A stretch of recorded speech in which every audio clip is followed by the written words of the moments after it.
미국 정부가 최룡해 등 북한 정권 핵심 인사 3명을 인권 관련 대북 제재 대상으로 추가 지정했습니다. 미국의 이번 조치는 2016년 이후 4번째 대북 인권 제재입니다.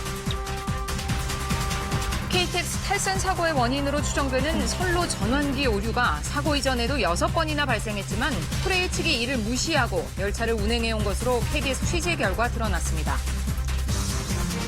검찰이 오늘 이재명 경기지사를 직권남용과 허위사실 공표 혐의로 기소할 예정입니다. 이 지사의 부인 김혜경 씨는 기소하지 않는 쪽으로 방침을 정했습니다. 자유한국당이 오늘 의원총회를 열고 신임 원내대표를 선출합니다. 김학용 의원과 나경원 의원이 경선에 나섭니다. 오늘은 흐린 가운데 전국에 비나 눈이 내리겠습니다. 경상 내륙과 강원 남부에는 많은 눈이 내려서 대설특보가 발표될 가능성도 있습니다. 이 북미 간의 대화가 잘 풀리지 않고 있는 가운데 이번에는 미국에서 또다시 북한에 대한 제재 명단 발표가 나왔습니다. 기관이나 기업이 아니라 인물 3사람이 추가됐는데 우리에게 낯익은 이름이 포함됐습니다. 바로 북한의 2인자 최룡해 노동당 부위원장 등입니다. 사유는 북한 주민들에 대한 인권 탄압입니다. 북한이 상당히 민감하게 반응하는 게 바로 이 인권 문제지요. 앞으로 북미 대화에 어떤 영향을 주게 될지 주목됩니다. 워싱턴 이재원 특파원의 보도입니다. 미국 재무부 제재 대상에 추가된 북한 인사는 최룡해 노동당 조직지도부장과 정경태 국가보위상, 박광호 노동당 선전선동부장 등 3명입니다. 미 재무부는 북한의 지속적이고 심각한 인권 침해와 관련해 이들을 제재 대상에 추가했다고 발표했습니다. 미 재무부는 최룡해 조직지도부장에 대해 당정군을 통솔하는 북한의 2인자로 알려져 있다면서 조직지도부는 검열과 주민활동 통제를 담당하는 북한 권력의 중추라고 소개했습니다. 정경태 국가보위상은 국가보위부의 검열 활동을 감독하고 인권을 유린해왔고 박광호 선전선동부장은 사상의 순수성 유지와 총괄적 검열, 정보 통제, 인민 교화 책임을 맡고 있다고 미 재무부는 밝혔습니다. 문우신 미 재무장관은 이번 제재는 미국이 표현의 자유를 지속적으로 지지하고 있으며 검열과 인권 침해를 반대하는 것을 보여주는 조치라고 설명했습니다. 미국은 앞서 2016년 7월 김정은 위원장 등 개인 15명과 기관 8곳, 지난해 1월 김여정 노동당 제1부부장, 지난해 10월 정영수 노동상 등 북한 정권 핵심을 인권 유린과 관련해 제재한 바 있습니다. 미국 재무부는 특히 이번 제재가 북한에 억류됐다가 의식불명 상태로 풀려난 후 숨진 오토 원벼에 대한 북한의 처우를 상기시키는 조치라고 설명했습니다. 워싱턴에서 KBS 뉴스 이재원입니다. 김정은 위원장의 연내 답방도 어려워졌다는 관측이 힘을 얻고 있습니다. 올해 안에 오려면 이번 주 아니면 다음 주인데 이번 주는 이미 물 건너갔고 다음 주도 일정이 빠듯하다는 게 중론입니다. 문재인 대통령도 더 이상은 답방 문제를 언급하지 않고 있습니다. 다만 한반도 문제는 우리가 주인이라는 인식으로 풀어야 한다며 외교적인 노력을 강조했습니다. 김기현 기자입니다. 청와대는 아직까지 북측으로부터 김정은 위원장의 서울 답방과 관련한 답을 듣지 못했다고 밝혔습니다. 이에 따라 이번 주 답방은 불가능해졌고 북측에서 연말 총화가 시작되기 직전인 다음 주도 쉽지 않다는 게 청와대 안팎의 관측입니다. 복수의 청와대 관계자들 역시 연내 답방은 사실상 어려워졌다는 전망을 내놓고 있습니다. 청와대는 다만 공식적으로 연내 답방이 어려워졌다고 발표할 계획은 없다는 입장입니다. 언제든지 북측이 결심하면 맞을 만반의 준비는 갖추고 있다는 겁니다. 통상적인 공개 일정을 소화하고 있는 문재인 대통령은 서울 답방과 관련된 언급을 하지 않고 있습니다. 서두르지 않겠다는 것과 함께 북측이 내릴 결정을 존중하겠다는 뜻이 담긴 행보로 풀이됩니다. 다만 재외 공관장들과 만찬을 함께한 자리에선 1948년 최초의 남북 협상을 거론하며 한반도 평화와 번영을 위한 적극적인 외교의 필요성을 강조해 여운을 남겼습니다. 한반도 문제는 우리가 주인이라는 인식이 매우 중요합니다. 세계와 함께 걸어가되 우리가 중심을 잃지 말아야 합니다. 청와대는 연내가 아니더라도 김 위원장의 답방 의지가 확실하다고 보고 관련 준비는 계속해 나갈 방침입니다. KBS 뉴스 김기현입니다. KTX 탈선 사고와 관련해서 코레일의 부실 관리, 특히 위험 징후들을 사실상 무시했다는 정황들이 속속 확인되고 있습니다. 이번에 문제가 된 게 선로 전환기의 불량이었는데 예전에도 6차례나 신호 오류가 포착됐던 사실이 김나나 기자의 취재에서 확인됐습니다. 함께 보시죠. 현재 탈선 사고의 원인으로 지목되고 있는 건 선로 전환기 오류입니다. 선로 전환기 케이블이 강릉 방향과 서울 방향에 각각 반대로 꽂혀 있었다는 건데 코레일은 시공 단계부터 잘못된 것으로 보인다며 책임을 철도시설관리공단으로 떠넘기고 있습니다. 17년 9월 17일 날 그럼 작년 9월에 개통하기 전에 그때 점검했을 당시에 이미 그럼 잘못 연결돼 있었던 거네요? 네, 그렇게 추정이 됩니다. 개통 1년이 다 될 때까지 연결 불량을 몰랐냐고 물었더니 그동안 오류 신호가 없어서 알아채지 못했다고 해명했습니다. 건설 단계부터 이게 거꾸로 돼 있다 보니까 이게 이제 장애물이 이제 처음 일어났으니까. 그러나 KBS 취재 결과 이번 사고 이전에도 선로 전환기 불량은 6차례나 감지된 것으로 확인됐습니다. 개통 전 4차례, 개통 후 2차례 오류 신호가 떴지만 모두 1분 이내에 정상으로 돌아와 별다른 조치를 취하지 않은 것으로 드러났습니다. 이때 정밀 조치를 제대로 했다면 사고를 막을 수도 있었다는 얘기입니다. 오류 신호가 뜨면 시속 40km로 속도를 줄여야 하지만 평소처럼 100km 넘게 달린 것도 안이한 대처였다는 지적입니다. 사고의 원인, 책임 이런 것을 명확히 다루기도 어렵고 애초에 그런 문제가 발생하지 않도록 책임을 떠넘겨야 되는 이런 이원화된 구조가 사실은 앞으로 개선 방향을 내는데도 굉장히 장애로 작용할 수밖에 없다 이렇게 볼 수 있습니다. 지난 2011년 광명 KTX 탈선 사고가 원인 규명에 2달 정도 걸린 것을 감안하면 이번 사고 원인 조사에도 수개월이 소요될 것으로 보입니다. KBS 뉴스 김나나입니다. 국회 국토교통위원회는 오늘 전체 회의를 열어 KTX 강릉선 탈선 사고에 대한 긴급 현안 보고를 받습니다. 오늘 회의에는 김현미 국토교통부 장관과 오영식 코레일 사장 등이 참석할 것으로 알려졌습니다. 박순자 국회 국토교통위원장은 정기국회가 끝나긴 했지만 사안의 중요성과 심각성을 감안해 전체 회의를 열기로 했다며 책임자에게 응분의 책임을 묻고 제대로 된 재발 방지 대책을 세울 예정이라고 밝혔습니다. 검찰이 이재명 경기지사는 기소하고 부인 김혜경 씨는 기소하지 않는 쪽으로 결론 내렸습니다. 이 지사는 친형 강제 입원을 요구하면서 직권을 남용하는 등의 혐의로 기소가 가능하다고 봤습니다. 하지만 부인 김혜경 씨는 이른바 해경군 김씨로 불리는 트위터 계정 주인으로 특정할 만한 증거가 충분하지 않다고 판단했습니다. 황진우 기자가 취재했습니다.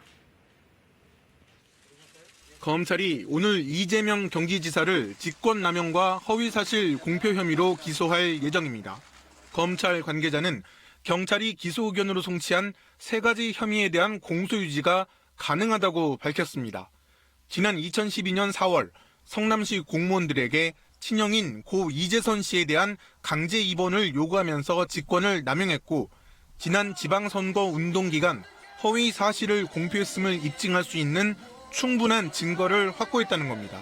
이 지사는 선거 과정에서 과거 검사 사칭 사건을 부인했고 확정되지 않은 대장동 개발 계획의 효과를 확정된 것처럼 공표한 혐의입니다. 배우 김부선 씨와 관련된 혐의는 검찰도 기소하지 않기로 했습니다. 경찰 조사 단계에서 진술을 하지 않았던 김부선 씨가 검찰 조사에서는 구체적으로 진술해 한때 기소가 가능하다는 견해가 있었지만 대검찰청까지 나서 법리 검토를 한 끝에 불기소하기로 가닥을 잡은 겁니다. 검찰은 그러나 이 지사의 부인 김혜경 씨는 무혐의로 판단하고 기소하지 않기로 결정했습니다. 검찰 관계자는 지금까지 수사한 내용만으로는 공소유지를 하기가 어렵다고 전했습니다. 이른바 해경궁 김씨로 불리는 트위터 계정 정의를 위하여의 실제 주인을 김혜경 씨로 불만한 직접 증거들이 충분하지 않다는 겁니다. 검찰은 오늘 오후 수원지검 성남지청이 이 지사를 기소한 뒤에 수사 결과를 발표할 예정입니다. KBS 뉴스 황진우입니다. 어제 피의자 신분으로 검찰에 출석했던 윤장현 전 광주광역시장이 14시간 넘게 조사를 받고 귀가했습니다. 전 영부인 행세를 한 여성에게 속아서 수억 원을 건네고 또 이 여성의 자녀 취업도 청탁한 혐의입니다. 검찰은 건넨 돈의 대가성에 주목하고 있습니다. 박선정 기자입니다. 윤장현 전 광주광역시장이 14시간의 조사를 마치고 밤늦게 귀가했습니다. 공천 관련 대가성 여부에 대해서는 성실히 조사를 받겠다며 즉답을 피하는 한편 국민들께 심려를 끼쳐 거듭 죄송하다고 밝혔습니다.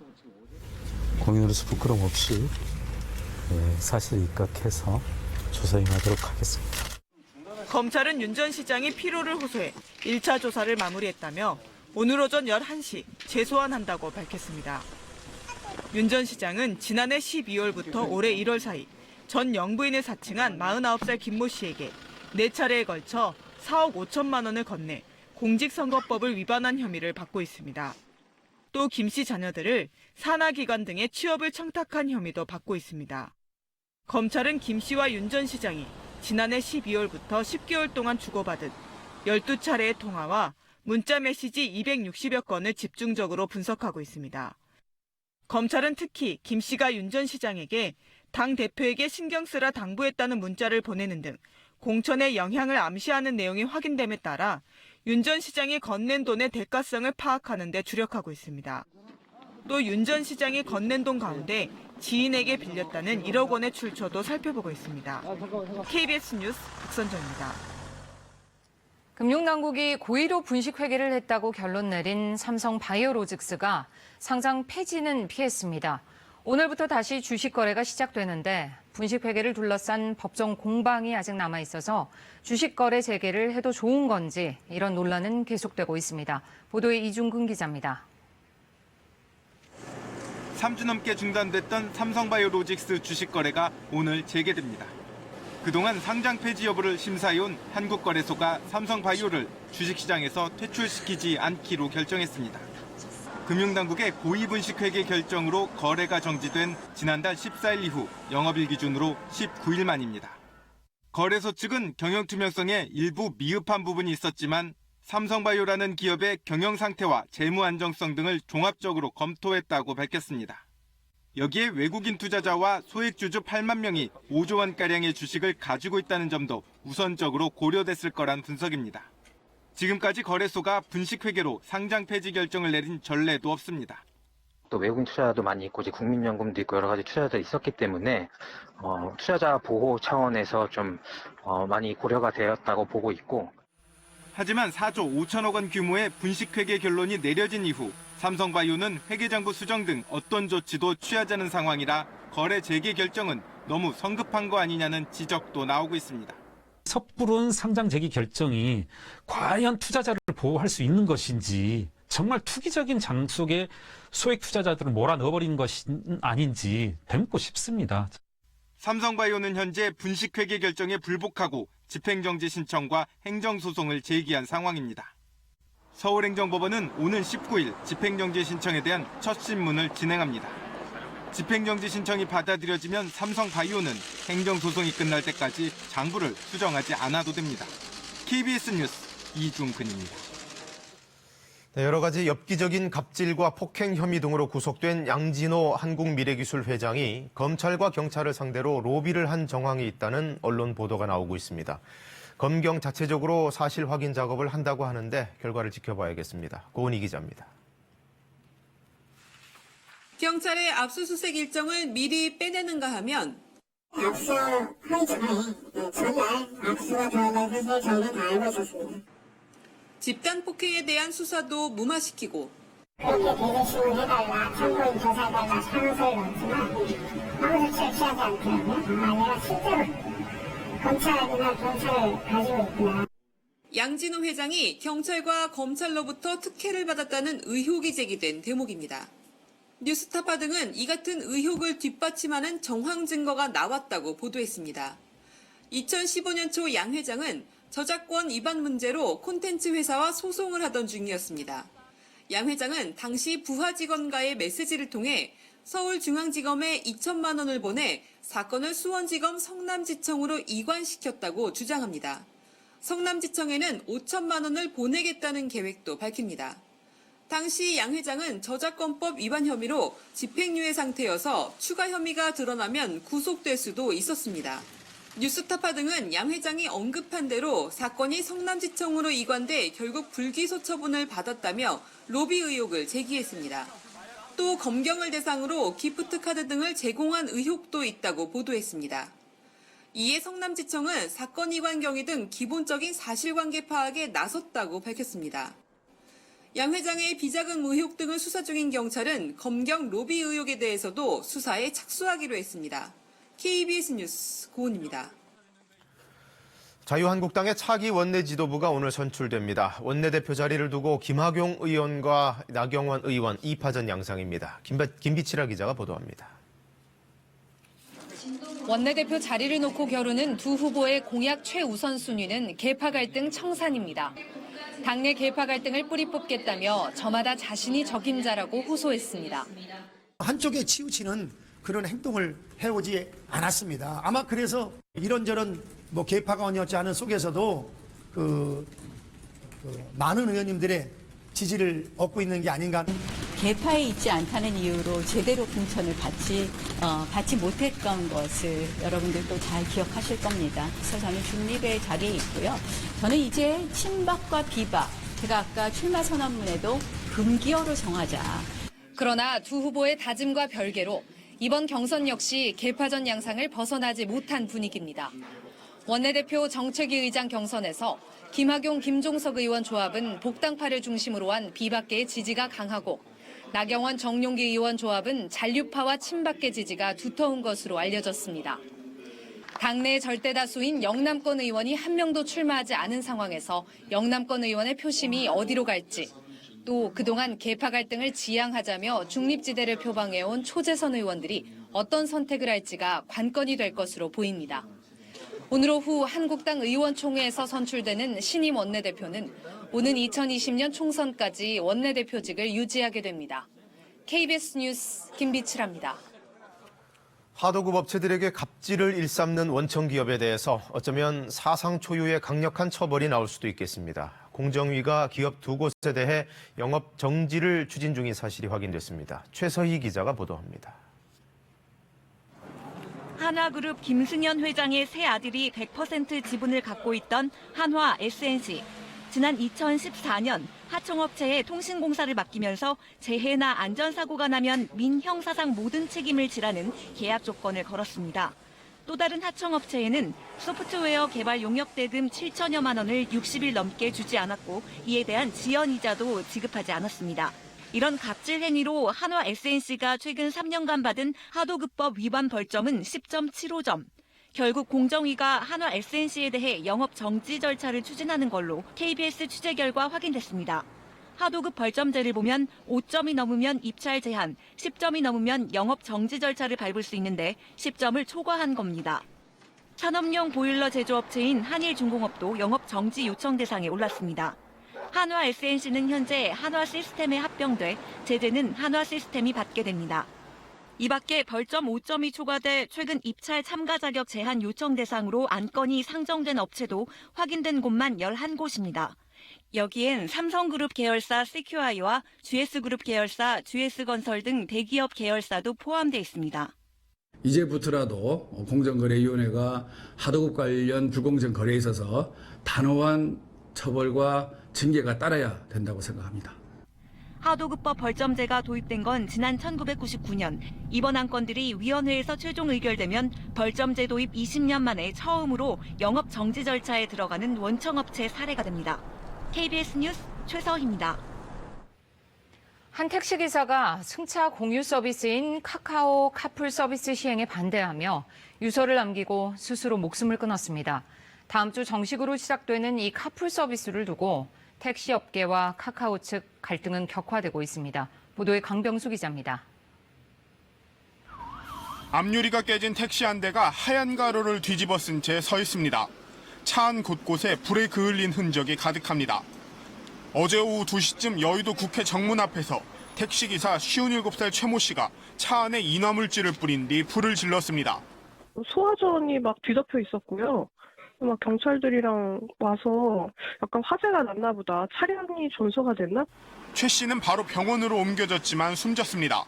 최 씨가 남긴 유서에는 카카오에서 불법적인 카풀을 시행해 카풀의 취지를 호도하고 있다면서 카풀이 무산될 때까지 끝까지 투쟁해달라고 적혀 있었습니다. 최 씨는 어제 오전 노조 간부에게도 전화를 해 분신 의사를 밝힌 것으로 전해졌습니다. 불법 아니냐, 부당한 거 아니냐 이걸 조직적으로 이게 해결이 안 되니까 나라도 분신이라도 하고 싶다. 카카오 카풀 서비스는 지난 7일부터 시범 시행되고 있고 다음 주 정식 출시를 앞두고 있습니다. 택시노조와 업계는 이미 2차례 대규모 집회를 여는 등 강력한 반대 입장을 밝혀왔습니다.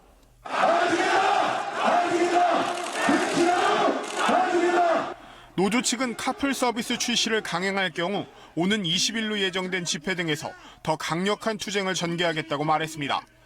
이에 대해 카카오 측은 안타깝고 가슴 아픈 일이 발생했지만 서비스 시점을 논할 시기는 아니라며 예정대로 출시하겠다는 입장을 밝혔습니다. KBS 뉴스 강병수입니다. 네, 방금 말씀드린 이 카풀 서비스 등은 이해관계자 사이 갈등이 첨예한 만큼 풀 건 풀고 규제할 건 규제하는 정부의 조정 역할이 특히 더 중요합니다. 이 규제 개혁을 제대로 해보겠다며 4차 산업혁명위원회가 지난해 만들어졌는데 자문기구라는 한계 때문에 실질적인 성과가 나오지 못하고 있습니다. 어떤 문제점이 있는지 김범주 기자가 취재했습니다. 규제 개혁으로 혁신 성장을 이끌겠다며 지난해 9월 출범했던 대통령 직속 4차 산업혁명위원회. 1년간 개최한 회의만 8번, 끝장 토론도 4차례나 진행했습니다. 개인정보 활용 확대 같은 작은 진전도 있었지만 기대에 못 미쳤다는 평가가 많습니다. 카풀이나 숙박 공유 분야에선 이해관계자 사이에 갈등 조절에 실패했기 때문입니다. 해결책은 아예 내놓지도 못했습니다. 자문기구라는 태생적 한계 때문인데 이러다 보니 담당 부처에 정책을 강제할 근거도 없는 형편입니다. 법령적으로 저희가 컨트롤 타워가 아니고 자문위원회이기 때문에 자칫 잘못하면 옥상 옥이 되거나 아니면 충돌만 일으키고 권한이 없다 보니 장관들은 바쁜 일정 등을 핑계로 회의 참석에 소극적이었습니다. 실제 정부 측 위원들의 참석률은 민간 위원들의 3분의 1 수준에 그쳤습니다. 2기 위원회가 출범했지만 위상과 권한은 달라진 게 없습니다. 하는 척하는 정치적 쇼가 아니라면 대통령이 먼저 나서서 4차 산업혁명위원회에서 내는 안은 사회적으로 수용을 하겠다, 정치적으로 수용하겠다 이런 세계가 경쟁하는 신산업 분야에서 우리 기업이 앞서 나갈 타이밍을 놓치지 않기 위해선 4차 위의 제 역할 회복이 시급해 보입니다. KBS 뉴스 김범주입니다. 오늘도 전국에 눈비 소식이 있습니다. 지금은 충청과 남부지방, 제주를 중심으로 강수가 이어지고 있는데요. 오늘 낮이 되면 전국 대부분 지역에 눈과 비가 이어지겠습니다. 특히나 내륙 지역을 중심으로 기온이 낮아서 눈으로 대부분 내려 쌓이겠고요. 해안가는 기온이 높아 비가 내릴 것으로 예상되는데요. 오늘 밤이면 강수가 대부분 그칠 것으로 예상됩니다. 이번엔 서쪽보다 동쪽 지역에 강수량이 더 많겠습니다. 강원 남부 지역과 충북, 영남을 중심으로 2에서 7cm가량의 눈이 내려 쌓일 것으로 보이고요. 그 밖의 지역은 1에서 3cm가량의 적설 예상되는데요. 서울과 경기 서해안 지역은 눈이 쌓이진 않겠고 산발적으로 눈이 날릴 것으로 예상됩니다. 눈이 내리기 전까지 대기가 무척 건조하겠습니다. 화재 사고 주의하셔야겠고요. 도로 미끄럼 사고도 각별히 신경 쓰셔야겠습니다. 해안가를 중심으로 오늘까지 강한 바람이 불겠습니다. 현재 기온은 어제 시각보다 6도에서 8도가량이나 높습니다. 대전 영하 1.7도, 부산은 영상 6도로 출발하고 있고요. 한낮 기온 어제와 비슷하겠습니다. 대부분 영상권으로 올라서겠습니다. 춘천과 청주, 전주 2도, 서울과 광주, 강릉 4도, 부산은 9도까지 오르겠습니다. 바다의 물결은 제주 남쪽 먼바다와 동해 먼바다를 중심으로 최고 4m로 높게 일겠습니다. 날씨였습니다. 영국의 브렉시트 합의안 승인 작업이 표결 하루를 앞두고 연기됐습니다. 메이 영국 총리는 예정대로 투표를 실시할 경우 상당한 차이로 부결될 수 있기 때문에 연기한다 이렇게 밝혔습니다. 자세한 배경을 런던 박재영 특파원이 설명드립니다. 예상했던 대로 브렉시트 합의안 승인 표결이 연기됐습니다. 투표를 하루 앞두고서입니다. 당초 많은 사람들은 당장 투표를 실시할 경우 큰 표차로 부결이 예상돼 투표가 연기될 것으로 내다봤습니다. 합의안에 있어 가장 큰 걸림돌은 북아일랜드와 아일랜드의 국경 문제를 다룬 안전장치 조항입니다. 안전장치란 아일랜드 섬에서 국경을 통과할 때 통행과 통관 절차를 엄격히 적용한 것을 피하기 위한 조항인데 야당뿐 아니라 집권 보수당 내 강경파들도 반대하고 있습니다. 이 조항이 자칫 영국의 통합성을 제외할 수 있으며 영국이 일방적으로 여기서 벗어날 수도 없다고 생각하고 있기 때문입니다. The government has lost control of events and is in complete disarray. It's been evident for weeks that the Prime Minister's deal did not have the confidence of this House. 메이 총리는 의회에 출석해 안전장치와 관련한 우려를 알지만 이것이 없으면 브렉시트 합의 역시 불가능하다고 지적했습니다. 메이 총리는 이 문제를 해결하기 위해 EU 지도자들을 만날 예정입니다. 이 자리에서 안전장치 방안에 대한 변화를 모색할 것으로 보입니다. If I can secure additional reassurance on the question of the backstop, and that is what my focus will be in the days ahead. 이와 관련해 유럽연합은 양측이 합의한 브렉시트 합의문이 유일하게 가능한 최선의 합의라면서 영국과의 재협상은 없다고 밝혔습니다. 런던에서 KBS 뉴스 박지용입니다. 우리나라의 문화재 복원 기술도 상당한 수준까지 올라와서 이제는 해외 다른 나라들의 문화재 복원 사업을 돕는 일에도 쓰이고 있습니다. 한국의 첫 해외 문화재 복원 원조 현장에 장혁진 기자가 다녀왔습니다.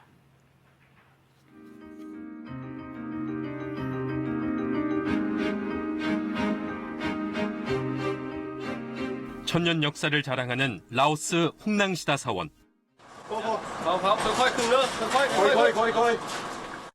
오랜 세월 방치된 유적을 한국 연구팀이 6년째 복원하고 있습니다. 홍낭시다 사원은 고대 성지 순례길의 시작점으로서 라오스인들에겐 마음의 안식처 같은 곳입니다. 순례길은 여기서 남서쪽으로 260km 떨어진 앙코르 와트까지 이어집니다. 무너진 석재를 수습합니다. 긴 막대 3개로 지지대를 만드는 이른바 드자비 방식은 우리 선조들이 쓰던 건축술입니다.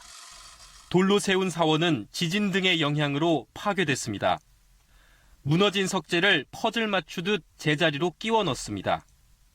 깨져버린 돌은 똑같은 크기의 새 돌을 이어붙여 원래대로 만듭니다.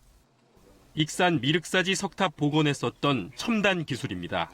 인류 공동의 자산을 보호하고 보존하는 것은 세계 시민으로서의 당연한 의무이자 권리라고 생각을 합니다.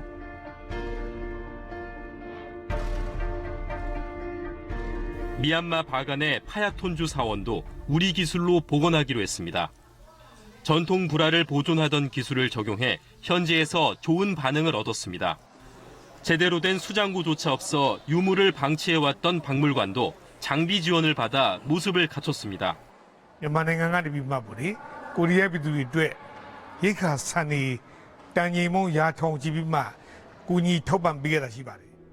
동남아시아 지역의 문화재 복원에 뛰어든 나라만 세계 17개국. 찬란했던 인류 문명을 되살리는 일에 우리도 힘을 보태고 있습니다. KBS 뉴스 장혁진입니다. 사물이 뿌옇게 보이는 백내장 질환은 보통 노인들에게 많이 나타나는 걸로 알려져 있는데 사실은 젊은 층에서도 방심할 일이 아니라고 합니다. 30, 40대도 10명 가운데 3명꼴로는 이 병이 있다는 조사 결과가 나왔습니다. 보도에 박광식 의학 전문 기자입니다. 투명해야 할 눈의 수정체가 뿌옇습니다. 왼쪽 눈의 수정체에는 하얀 솜털 같은 게 끼어 있습니다. 수정체가 흐려져 시력이 떨어지는 백내장입니다.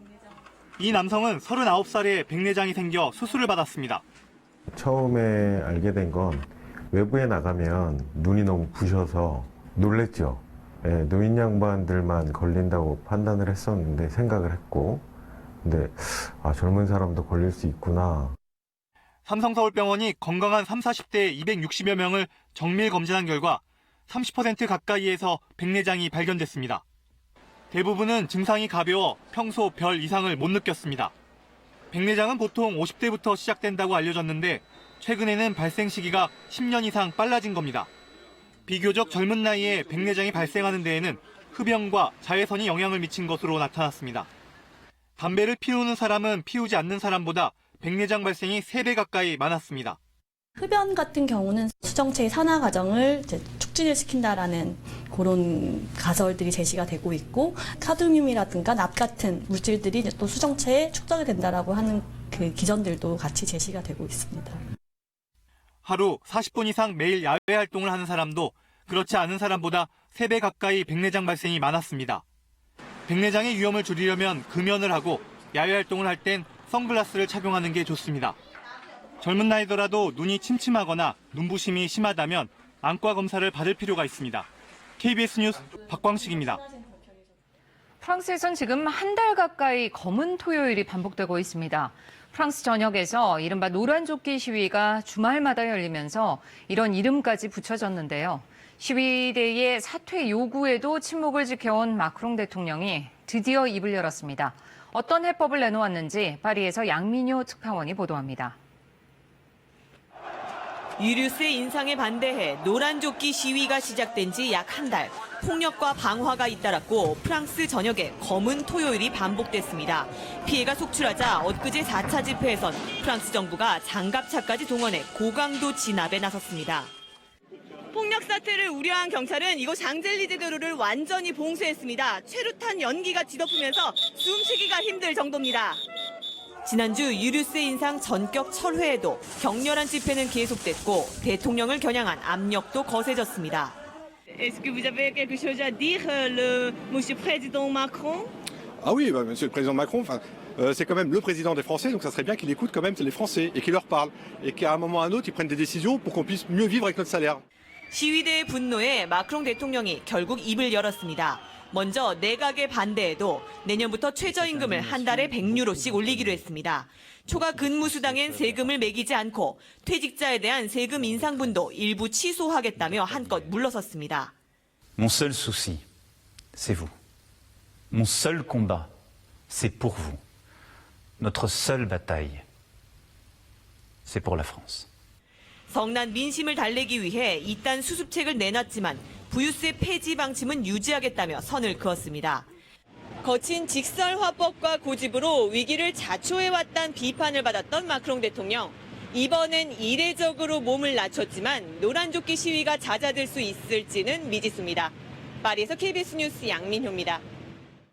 인도의 한 공항에 유명 인사들이 속속 도착하고 있는 모습입니다. 내일 치러질 인도 최고 갑부 무케시 암바니 릴라이언스 그룹 회장 딸 결혼식에 참석하려는 하객들입니다. 현지 언론은 신랑 신부 양가가 하객 수송을 위해 100여 차례 전세기를 띄웠다며 초청객들에는 힐러리 클린턴 전 미국 국무장관과 팝스타 비욘세, 에릭슨, HP 등 글로벌 기업들과 골드만삭스, JP모건 등 금융사 최고 경영자들이 포함됐다고 전했습니다. 한국에서도 이재용 삼성전자 부회장이 참석했는데요. 결혼식은 인도 시장을 선점하기 위한 기업들의 축하 경쟁으로 달아올랐습니다. 이라크 정부가 이슬람 국가 IS에 승전했다고 선언한 지 1년이 지났지만 여전히 많은 어린이들이 정상적인 생활로 돌아가지 못하고 있습니다. 국제 아동구호단체인 세이브 더 칠드런은 이라크 내 IS 소탕 1주년을 맞아낸 보고서에서 어린이 250만 명에 대한 교육 지원이 시급한 상황이라고 강조했습니다. 이 어린이들 가운데 137만 명은 피란했다가 귀향했고 나머지는 국내 난민촌 같은 집단 구호시설에서 생활하고 있는 것으로 집계됐습니다. 홍콩에서 운전기사가 없는 빈 스쿨버스가 내리막길에 밀려 내려가면서 행인과 상인들을 덮쳐 4명이 숨지고 10명 넘게 다쳤습니다. 현지 언론에 따르면 어제 오후 2시쯤 홍콩 로스포인트 지역 한 교차로에 정차한 한 초등학교 스쿨버스에서 운전기사가 내리자마자 버스가 밀려 내려가기 시작했습니다. 운전기사가 버스를 뒤쫓아 갔지만 역부족이었고 스쿨버스는 인도 위로 내려가 행인과 인근 상인 등을 덮치면서 7, 80대 노인 4명이 숨졌습니다. 지금 세계는 이었습니다. 주택을 소유한 적이 있는 신혼부부는 오늘부터 특별공급 대상에서 제외됩니다. 추첨제 대상 주택의 75% 이상은 무주택자에게 우선 공급됩니다. 홍진아 기자가 보도합니다. 국토교통부는 9.13 주택시장 안정대책의 후속 조치로 오늘부터 주택 공급에 관한 규칙 개정안이 시행된다고 밝혔습니다. 이에 따라 혼인신고일부터 입주자 모집 공고일까지 주택을 소유한 적이 있으면 신혼부부 특별공급 대상에서 제외됩니다. 다만 기존 주택을 처분하고 특별공급을 기다리던 신혼부부는 자녀가 없는 신혼부부와 함께 2순위 자격을 받게 됩니다. 1순위는 주택을 소유한 적 없고 자녀가 있는 신혼부부로 한정됩니다. 추첨제 대상 주택의 75% 이상은 무주택자에게 우선 공급하고 잔여 주택은 남은 무주택자와 1주택 실소유자에게 우선 공급합니다. 그래도 남는 주택은 유주택자 중 1순위에게 자격이 주어집니다. 기존 주택 처분을 약속하고 주택을 공급받은 1주택자는 처분 계약 사실을 신고해야 입주할 수 있고 입주 가능일로부터 6개월 이내에 처분을 완료해야 합니다. 지금까지 신혼부부나 다자녀 가구 특별 공급을 신청할 수 없었던 세대주의 사위나 며느리도 특별 공급을 신청할 수 있고 주택을 소유한 직계 존속은 부양가족 가점 대상에서 제외됩니다. 수도권 분양가 상한제 주택의 전매 제한도 강화돼 공공택지에서 건설하거나 공급하는 주택의 전매 제한 기간이 최대 8년까지 늘어나고 공공분양 주택 거주 의무 기간은 최대 3년에서 5년으로 늘어납니다. KBS 뉴스 홍진아입니다.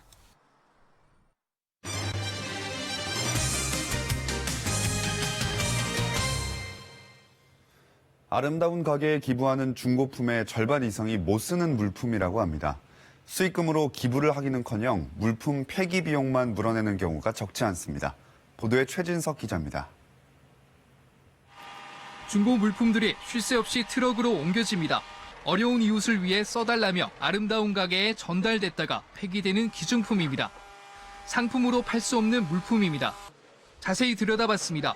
옷들은 곳곳에 얼룩지거나 해져 있습니다. 장난감은 낡고 부서졌습니다. 프라이팬에는 까만 기름때가 가득하고 매트리스는 찢어져 사용할 수도 없습니다. 기부하는 게 아니고 쓰레기를 버렸다고 보시면 돼요. 자기 집에서 못 쓰는 거를 버리는 거죠. 작동이 안 된다든가 흠집이 났다든가 이런 걸 버리는 거예요. 이날 하루만 못 쓰고 버려진 기증품이 3.5톤이나 됩니다.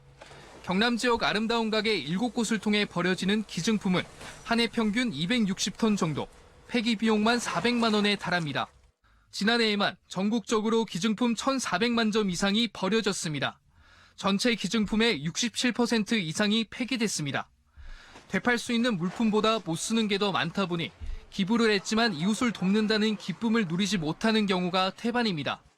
아이가 커가면서 가지고 놀지 않는 장난감이나 맞지 않는 옷을 그냥 쓰레기로 버리는 것보다는 제가 기부를 하게 되면은 다른 아이들이 또 쓸 수 있으니까 정말 기분이 좋습니다. 기부한 물품이 판매가 불가능해 폐기되면 연말정산 때 소득공제 혜택도 받을 수 없습니다.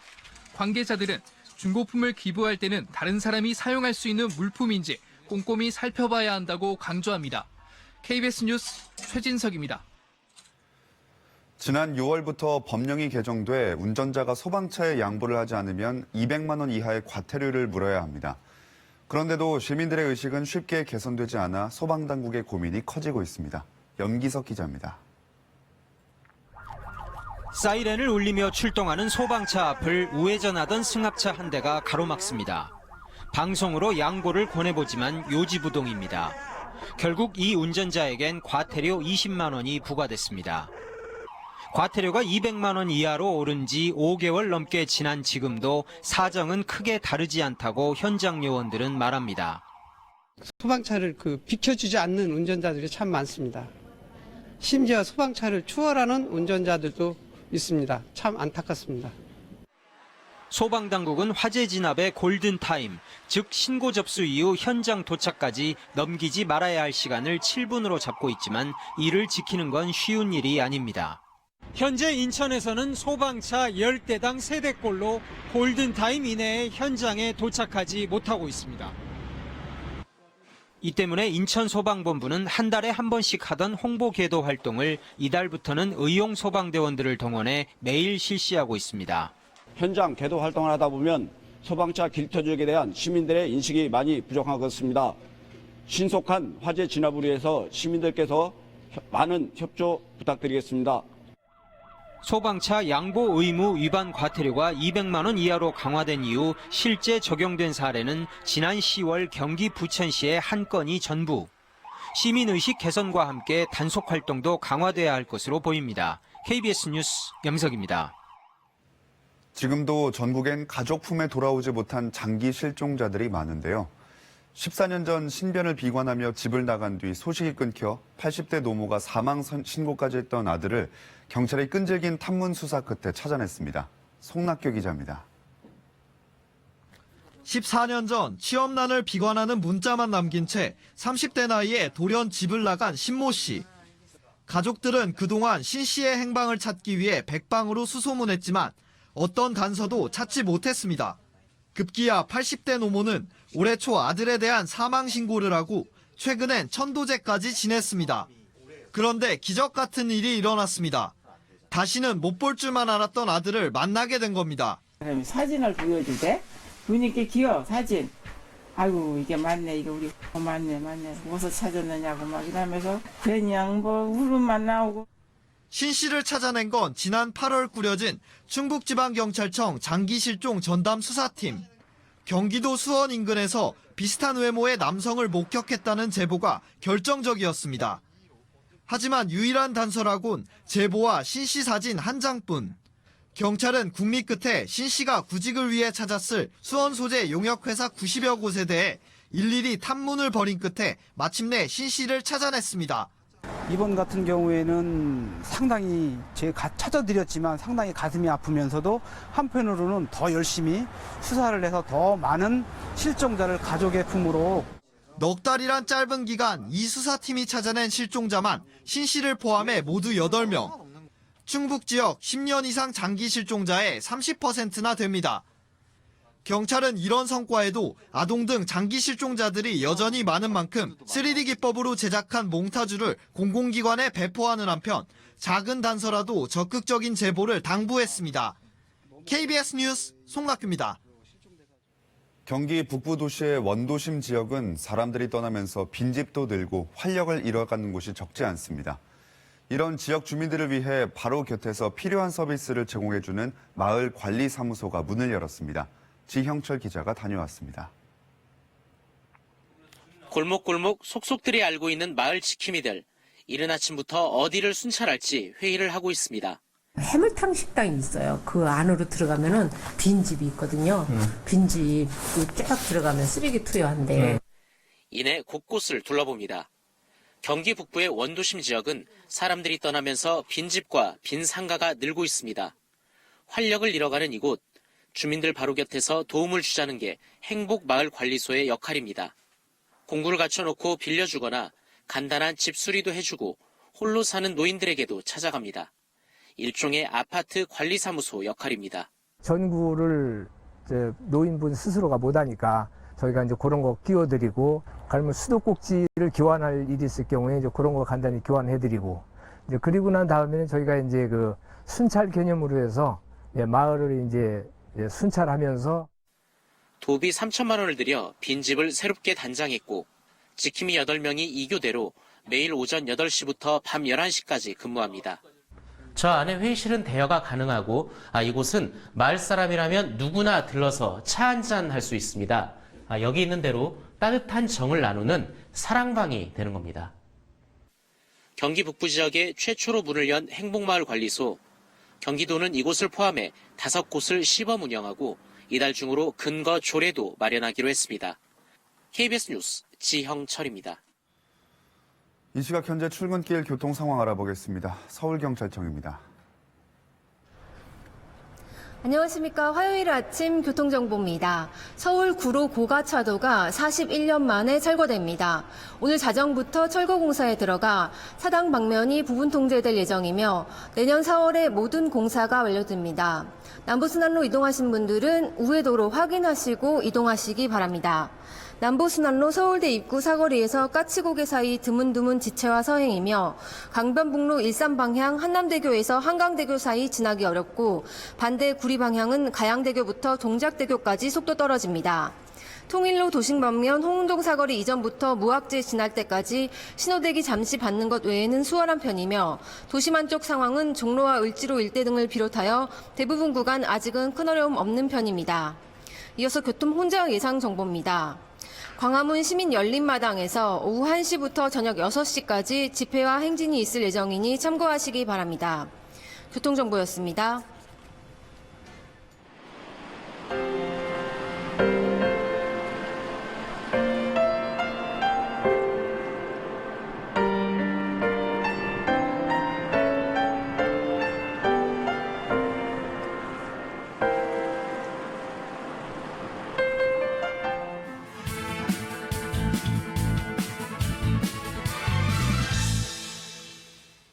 잦은 열차 사고로 국민 불안이 커지고 있습니다. 지난 8일 강릉에서 서울로 향하던 KTX 열차가 탈선해 14명이 다쳤습니다. 1차 조사 결과 신호 제어 시스템 오류가 사고 원인으로 파악됐습니다. 다행히 사망자는 없었지만 기차 4량이 탈선하는 아찔한 사고였습니다. 전문가들은 이번 사고를 총체적인 관리 부실과 안전 불감증, 기강 해이가 빚은 인재라고 입을 모읍니다. 우선 사고를 막는 신호 제어 시스템이 잘못 작동됐는데 이를 안 사람도 검증 시스템도 없었다는 게 가장 큰 문제입니다. 경비 절감 때문에 주요 업무를 외주화한 것도 사고의 중요한 이유로 꼽힙니다. 사고 후 1시간 이상 안내 방송도 안내하는 승무원도 없었던 사고 대응 매뉴얼 부재도 문제입니다. 오영식 코레일 사장의 전문성 부족도 지적됐습니다. 국회의원 출신인 오 사장은 사고 직후 날씨가 추워져 선로에 문제가 생겼을 수 있다고 말해 낙하산의 비전문가 논란을 자초했습니다. 오 사장이 취임 후 남북철도와 SR과의 통합, 비정규직의 정규직화 등 정치적 성과만 신경 쓰다 철도 안전이란 기본을 소홀히 했다는 비판도 쏟아졌습니다. 더 큰 문제는 최근 열차 사고가 너무 잦다는 것입니다. 같은 날 대구역에서 서울행 KTX 열차가 선로에 30분가량 멈췄습니다. 지난달 19일에는 서울역에서 KTX가 선로 보수 작업을 하던 굴착기를 들이받는 사고가 있었고 23일에는 충북 오송역에서 KTX 열차 전기 공급 중단으로 경부선 상하행성 운행이 중단되는 대형 사고가 터졌습니다. 지하철 분당선 고장, 호남선 하남역에서 도색 작업을 하던 근로자가 새마을 호에 치여 숨지는 등 최근 3주 동안 10여 건의 열차 사고가 잇따랐습니다. 사고가 사고를 부른다는 말이 있습니다. 대형 사고가 발생하기 전에 수많은 경미한 사고와 징후들이 존재한다는 하인리 법칙과 비슷합니다. 대부분의 열차 사고의 원인은 부품 고장과 제작 결함, 정비 소홀 등입니다. 이는 규정만 잘 지키고 꼼꼼히 챙기면 막을 수 있는 인재입니다. 소 잃고 외양간 고치는 일이 없도록 종합적인 안전대책에 고삐를 바짝 당길 때입니다. 뉴스 해설이었습니다. 미국 정부가 최룡해 등 북한 정권의 핵심 인사 3명을 인권 관련 대북 제재 대상으로 추가 지정했습니다. 미국의 이번 조치는 2016년 이후 4번째 대북 인권 제재입니다. KTX 탈선 사고의 원인으로 추정되는 선로 전원기 오류가 사고 이전에도 6번이나 발생했지만 코레일 측이 이를 무시하고 열차를 운행해온 것으로 KBS 취재 결과 드러났습니다. 검찰이 오늘 이재명 경기지사를 직권남용과 허위사실 공표 혐의로 기소할 예정입니다. 이 지사의 부인 김혜경 씨는 기소하지 않기로 방침을 정했습니다. 자유한국당이 오늘 의원총회를 열고 신임 원내대표를 선출합니다. 김학용 의원과 나경원 의원이 경선에 나섭니다. 충청과 남부, 제주를 중심으로 비나 눈이 내리고 있는데요. 오늘 낮이면 전국 대부분 지역으로 강수가 확대되겠습니다. 내륙을 중심으로 기온이 낮아서 눈으로 내릴 것으로 예상되고요. 해안가는 비가 내릴 것으로 보이는데요. 오늘 밤이면 대부분 그치겠습니다. 이번엔 서쪽보다 동쪽 지역에 강수량이 더 많겠습니다. 강원 남부 지역과 충북, 영남을 중심으로 2에서 7cm가량의 적설 예상되고요. 그 밖의 지역은 1에서 3cm가량의 눈이 쌓이겠습니다. 서울과 경기 서해안 지역은 산발적으로 눈이 날릴 수가 있겠습니다. 도로 미끄럼 사고 각별히 주의하셔야겠습니다. 곳곳에 물이 얼었습니다. 또 해안가를 중심으로 강한 바람 오늘까지 불 것으로 예상됩니다. 현재 기온 어제 시각보다 6도에서 8도가량이나 높습니다. 서울 현재 기온은 영하 1.7도, 춘천 영하 4.8도, 대전 영하 1.7도, 부산은 영상 6도 보이고 있고요. 한낮 기온 어제와 비슷하겠습니다. 춘천과 청주, 안동, 전주가 2도, 서울과 강릉, 광주 4도, 부산은 9도까지 오르는 등 대부분 영상권의 기온 분포 보이겠습니다. 바다의 물결은 동해 먼바다와 제주 먼바다를 중심으로 최고 4m로 높게 일겠습니다. 날씨였습니다. 뉴스광장 마칩니다. 시청해주신 여러분 고맙습니다.